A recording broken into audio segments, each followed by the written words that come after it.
Good morning students. आज का topic है सीकेंट मेथड। देखिए, हमने पहले रेगुलर फॉल्सी मेथड पढ़ा था, ठीक है। उसी की ही इम्प्रोवाइजेशन है सीकेंट मेथड। उसमें हम कुछ चेंजेस करेंगे तो जो नया मेथड बनेगा वो क्या बन जाएगा, सीकेंट मेथड। तो इसने क्या कहा है, the regular falsies method is based on the condition that F of x one into F of x not less than zero. ये कंडीशन आपने पढ़ी थी कि रूट उन्हीं दो पॉइंट्स के बीच में लाई करेगा जिन पर फंक्शन की वैल्यू का साइन क्या होगा, अपोजिट होगा। अपोजिट होगा तभी इन दोनों का प्रोडक्ट क्या आ रहा था, नेगेटिव आ रहा था, ठीक है। एक वैल्यू पॉजिटिव होगी और एक नेगेटिव होगी, तो इसलिए उनका प्रोडक्ट भी नेगेटिव आएगा। दैट इज़ जो रूट था इक्वेशन का F of X equal to zero, वो किस इंटरवल में लाई कर रहा था, X not comma X one इस इंटरवल में लाई कर रहा था, ठीक है।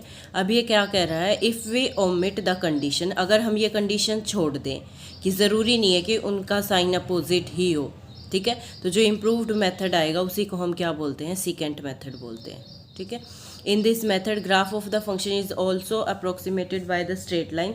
इसका प्रूफ बिल्कुल सेम रहेगा जैसे हमने वहाँ पर किया था।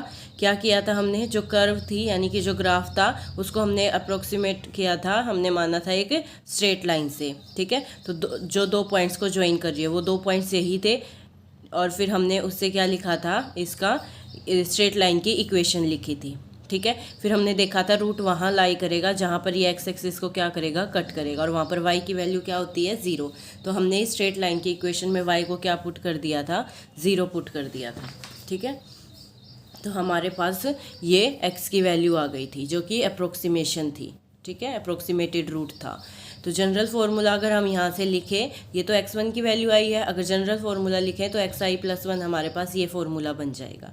ये फर्स्ट अप्रोक्सीमेशन आई है, ये हमारे पास ith अप्रोक्सीमेशन से फार्मूला है। तो फार्मूला तो क्या रहेगा, सेम रहेगा, रेगुलर फॉल्सी मेथड का भी और सीकेंट मेथड का भी। फार्मूले में कोई चेंज नहीं आएगा, प्रूफ भी बिल्कुल सेम लिखा हमने।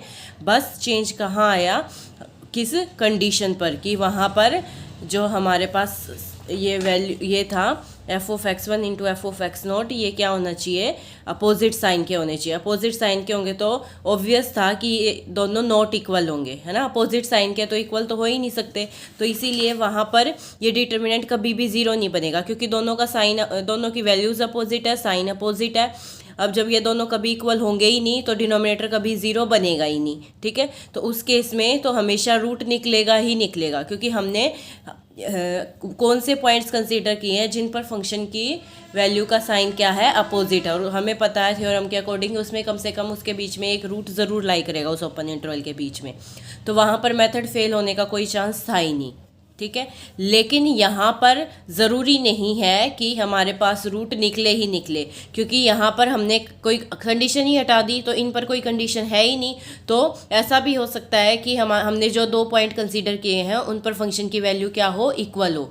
अगर उन पर फंक्शन की वैल्यू इक्वल हो गई तो उस केस में मेथड क्या हो जाएगा, फेल हो जाएगा, क्योंकि देखिए अगर इक्वल हो गई तो डिनोमिनेटर ज़ीरो बन जाएगा, तो ये इन्फिनिटी को टेंड कर जाएगा, वैल्यू नॉट डिफाइंड आएगी।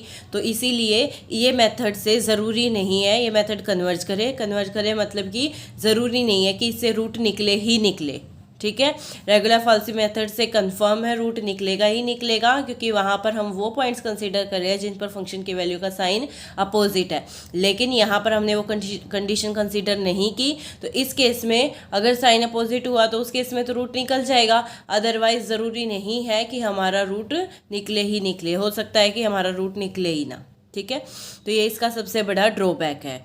But if the secant method once converges, लेकिन अगर सीकेंट मेथड एक बार कन्वर्ज कर गया तो इसका rate of convergence regular falsies method से क्या रहेगा, फास्ट रहेगा, इससे रूट जल्दी निकलेगा, ठीक है।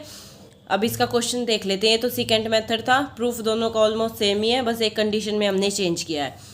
अब इसका एक क्वेश्चन कर लेते हैं हम। देखिए क्या कहा उसने, find a real root of the equation using secant method. उसने एक इक्वेशन दे दिया F of X equal to zero, हमें इसका एक रियल रूट निकालना है, ठीक है। लेकिन किसकी हेल्प से, सीकेंट मेथड की हेल्प से।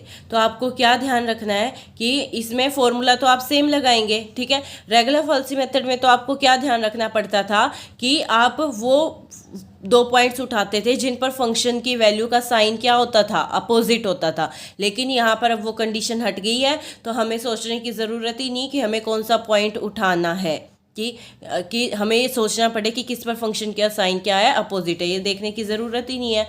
तो सीकेंट मेथड के क्वेश्चंस अगर एग्जाम में वो देगा तो वो वही क्वेश्चंस देगा जिनका रूट निकालना पॉसिबल है सीकेंट मेथड दे, अदरवाइज वो क्वेश्चंस देगा ही नहीं जिनका रूट ना निकले सीकेंट मेथड से। ठीक है, तो देखिए ये इक्वेशन दे रखी थी, एफ ऑफ एक्स हमने फंक्शन मान लिया। तो सबसे पहले इनिशियल अप्रोक्सीमेशन लेंगे, तो हमने कोई भी 2 पॉइंट कंसीडर कर लिए 1 और 2।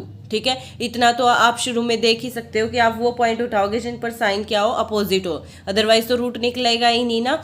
तो हम वो पॉइंट कंसीडर कर लेते हैं। हमने एक 1 ले लिया, वैसे ज़रूरी नहीं है लेकिन हमने अपने लिए ये पॉइंट कंसीडर कर लिया। एक पॉइंट 1 ले लिया और एक पॉइंट 2 ले लिया।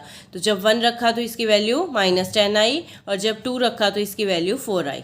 ठीक है, तो हमें पता है पक्का 1 और 2 के बीच में रूट लाई करेगा। अब जब आप इस फर्स्ट आइट्रेशन निकालेंगे, फर्स्ट अप्रोक्सीमेशन निकालेंगे, तो x2 आपके पास ये फॉर्मूला था। ठीक है, 2 फॉर्म थी फॉर्मूले की, एक इसका एलसीएम लेके और एक ये डायरेक्ट। मैंने कहा था जो आपको ईजी लगे आप उससे कर सकते हो।